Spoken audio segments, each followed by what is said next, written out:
अगर आप 2 साल से मास्क और वर्क फ्रॉम होम से तंग आ चुके हैं और कोविड को लेकर जितने भी प्रतिबंध आपके आसपास लगे हुए हैं उससे आप परेशान हो चुके हैं, तो आज आपके लिए एक खुशखबरी है।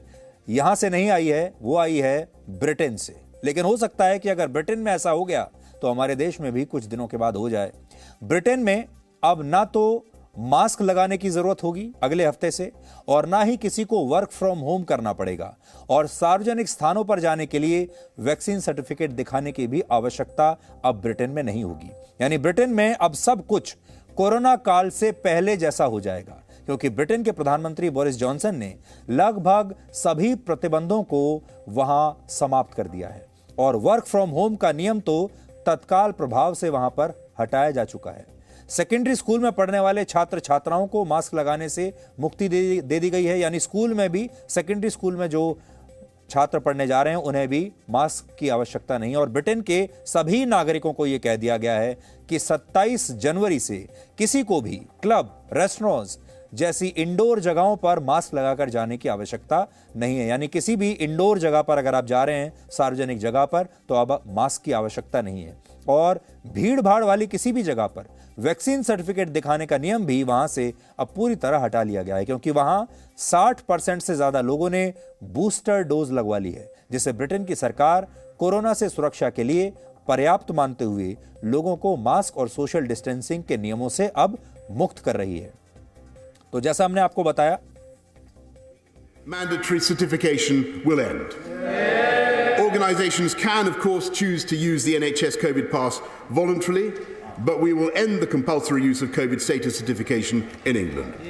From now on, the government is no longer asking people to work from home. And people should now speak to their employers about arrangements for returning to the office. And having looked at the data carefully, the Cabinet concluded that once regulations lapse, the government will no longer mandate the wearing of face masks anywhere.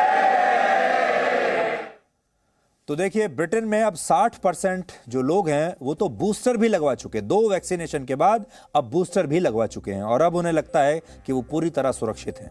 यानी Britain में अगले हफ्ते से सब कुछ वैसा ही हो जाएगा जैसा कोरोना काल से पहले था। ब्रिटेन सरकार के फैसले पर कुछ लोगों को हैरानी भी हुई है, क्योंकि वहां आज भी प्रतिदिन कोविड के 1 लाख से ज्यादा मामले अब भी सामने आ रहे हैं, और ऐसी स्थिति में लोगों को मनमानी की छूट देने से हालात और भी बिगड़ सकते हैं। लेकिन ये तो ब्रिटेन और दूसरे पश्चिमी देशों की पुरानी आदत है कि कब क्या करना है ये वही तय करते हैं, और फिर पूरी दुनिया उन्हें फॉलो करती है। दुनिया के बाकी के देश उन्हीं की नकल करते हैं। कोविड संकट की शुरुआत से यही हो रहा है। पश्चिम के देशों ने सबसे पहले तय किया कि लॉकडाउन लगाना है, तो फिर दूसरे देश भी लॉकडाउन लगाने लगे। यूरोप के देशों को लगा कि लॉकडाउन से कोई फायदा नहीं हो रहा है, तो उन्होंने लॉकडाउन हटा लिया। इसके बाद बाकी के देशों ने भी लॉकडाउन से पीछा छुड़ा लिया। अब ब्रिटेन ने कोरोना महामारी का अंत घोषित कर दिया है, कहा है कि अब कोरोना समाप्त। तो यूरोप के दूसरे देश भी अब यह माहौल बना रहे हैं कि अगले कुछ दिनों में वहां से भी प्रतिबंध हटा दिए जाएंगे। विदेश से आने वालों को अब यूरोप के कई देशों में कोरोना टेस्ट की नेगेटिव रिपोर्ट दिखाने के नियम से भी छुटकारा मिल चुका है।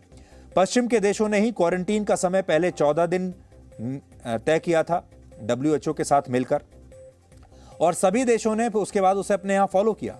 अब यूरोप में ही क्वारंटीन का समय 14 दिन से हटाकर 5 दिन कर दिया गया, और इसे भी सभी देशों ने नियम समझकर अब अपना लिया है। और अगर आप WHO की बात करें तो WHO भी वैसा ही है, वो भी पश्चिमी देशों के इशारों पर ही चलता है। वो भी कोविड के मामले में कभी कुछ कहता है और कभी कुछ कहता है, और 2 दिन आज कुछ घोषणा करता है और 2 दिन के बाद उसी से मुकर जाता है। यूरोप के ये वही देश हैं जिन्होंने ओमिक्रॉन वेरिएंट के नाम पर दक्षिण अफ्रीका से आने वालों पर पूरी तरह से प्रतिबंध लगा दिया था। कई देशों की हवाई यात्रा पर मनमाने तरीके से प्रतिबंध लगे। पश्चिम के देशों ने तब वर्ल्ड हेल्थ ऑर्गेनाइजेशन की सलाह भी नहीं मानी कि हवाई यात्रा पर प्रतिबंध लगाने से कुछ नहीं होगा, तो भी प्रतिबंध लगा दिया। कहा कि इन सारे देशों से, साउथ अफ्रीका से हमारे यहां कोई नहीं आएगा, क्योंकि यूरोप के कई देशों में ओमिक्रॉन वेरिएंट पहले ही पहुंच गया था। लेकिन तब पश्चिम के देशों ने WHO की बात भी नहीं मानी, क्योंकि सारे नियम कायदे तो यही शक्तिशाली देश तय करते हैं। इन्हें दूसरे देशों में वायरस के वेरिएंट से परेशानी होती है, लेकिन जब इनके यहां अपने ही देश में कोई नया वेरिएंट मिलता है तब ये कोई एक्शन नहीं लेते। इन देशों ने वैश्विक महामारी में भी अपने अलग मानक बनाकर रखे हैं, जिसमें वो भारत में दिवाली की खरीदारी करने वाली भीड़ को तो कोरोना का सुपर स्प्रेडर बताते हैं। आपने देखा होगा जब दिवाली पर हमारे यहाँ भीड़ हुई थी पिछले साल, पश्चिम के सारे मीडिया ने और पश्चिमी देशों ने कहा था कि ये तो सुपर स्प्रेडर है। लेकिन यूरोप की फुटबॉल लीग के मैच में एक ही स्टेडियम में हजारों की भीड़ से इन देशों को कोई परेशानी नहीं होती। सब कुछ अपनी सहूलियत से तय करने वाले इन देशों ने अब यह तय किया है कि कोरोना से अब डरने की कोई आवश्यकता नहीं है, और हमें इस बात का डर है कि चाहे ये फैसला कितना ही गलत हो, लेकिन बाकी की दुनिया भी अब इस फैसले को फॉलो करेगी। और अगर एक देश ने यह शुरुआत की है तो आज नहीं तो कल ये सारे नियम भारत में भी आ जाएंगे। यानी हो सकता है एक दिन आपको भी आपके मास्क से, वर्क फ्रॉम होम से और सोशल डिस्टेंसिंग के सारे प्रतिबंधों से, नियमों से मुक्ति मिल जाए। Presenting B News app, available on Google Play and App Store. Download it now.